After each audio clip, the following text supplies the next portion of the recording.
Köhnələr, sabahınız xeyir olsun. Gəlin sizə köhnələrdən bir olay danışım. Bir gün Murtuza Muxtarov gedir Rusiyetə.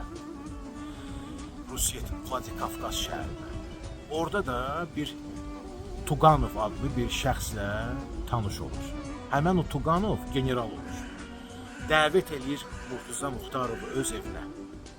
Yəni Murtuza Muxtarov köhnələrdə çox məşhur, imkanlı, yəni baltasının sağı da solu da kesən bir adam olur. Hara getsə hər yerdə onun üçün qapılar açıq idi. Həmən bu general Tuganovun da ortancılı bir qızı olur, adı da Yelizaveta. Murtuza Muxtarov onu görən kimi vurulur ona. O yan bu yan söz-söhbət, atası razılıq verir, Murtuza Muxtarov evlənir həmən Liza ilə. Hələ evlənən kimi də bunlar gedirlər səyahətə. Gedirlər İtaliyaya səyahətə. Hələ Murtuza Muxtarov özü də, onun yeni arvadı da İtaliyanın memarlığını görəndə bunlar ikisi də vurulurlar da ona. Qərara gəlirlər ki, Bakıya gələndə İtalyan usulda olan, yəni o stildə, o memarlıq usulunda olan bir bina tikdirsinlər. Müraciət edirlər o vaxtın bir super bir arxitektoruna, yəni memarına, Yosif Ploşkoya. Onu da sizə deyim ki, həmən o Yosif Ploşko İsmailiyyə binasının da memarı olub. Və tikinti üzrə sifarişi verirlər Qasımov qardaşları tikinti şirkətdən. 1911-1912 bax bu gördüyünüz gözəllik nəhayət ki hazır olur və o vaxtdan girir Bakının tarixinə.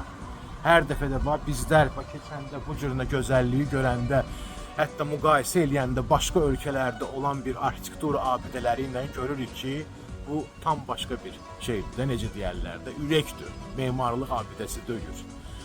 Amma onu da sizə deyim ki, xoşa gəlməz hadisələr də oldu bu bina ilə bağlı. Yəni bu binanın tarixi tam belə ağ şəkildə deyil. 1914-cü ildə hələ həmən bu binanın başında olanda yuxarısında görürsünüz bir rıtsır deyirlər də, ona rusca bir abidə var. Bu abidəni o vaxtı yerbəyir eləyəndə, düzqoş eləyəndə həmən o Qasımovlar qardaşlarından kiçiyi İmran Qasımov əfsuslar olsun ki, yıxılır oradan və ölür. Necə deyərlər, deyir o bida prihodit adına da, yəni o betdiklər davamlı olurlar. Hələ qısa müddətdən sonra 1914 ərəfələrindədir, səhv eləmirəmsə, o vaxtın, yəni Rusiyanın, Çarın Azərbaycanda olan nümayəndəliyi qərar çıxartırlar ki, həmən bu abidə, yəni bu saray müsavirə olunsun və Murtuza Muxtarov da həbs olunsun. Baxıllıq pis şeydir də, özünüz başa düşürsünüz də. Gəlirlər, girirlər bura, buranın girişi var. Sağ tərəfdə olan orada həyətə girişi var, atlarla bir yerdə. Murtuza Muxtarov çıxır bulanın qabağına, deyir, nə məsələdir? Deyirlər ki, davaya yığış şələküləvi, sən gedirsən həbsə. Murtuza Muxtarov çox əsəbləşir bu cürlə naxallığa, çıxartır tapancasını, gələnləri kimi gəlib onun dalıca, onları güllələyir, sonuncu gülləni də özü üçün saxlayır. Bax belə, deyirəm ki, buranın adını Saadət Sarayı qoysalar da, amma ki, çox adam var ki, kim buradan, yəni çıxandan sonra Saadət tapıb.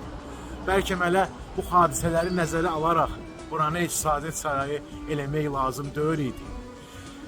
Yenə də hara fırlatsaq, bu bizim Azərbaycanımızın, Bakımızın bir tarixidir. Sabahınız xeyir olsun, qəlbdən qəlbə bu qədər.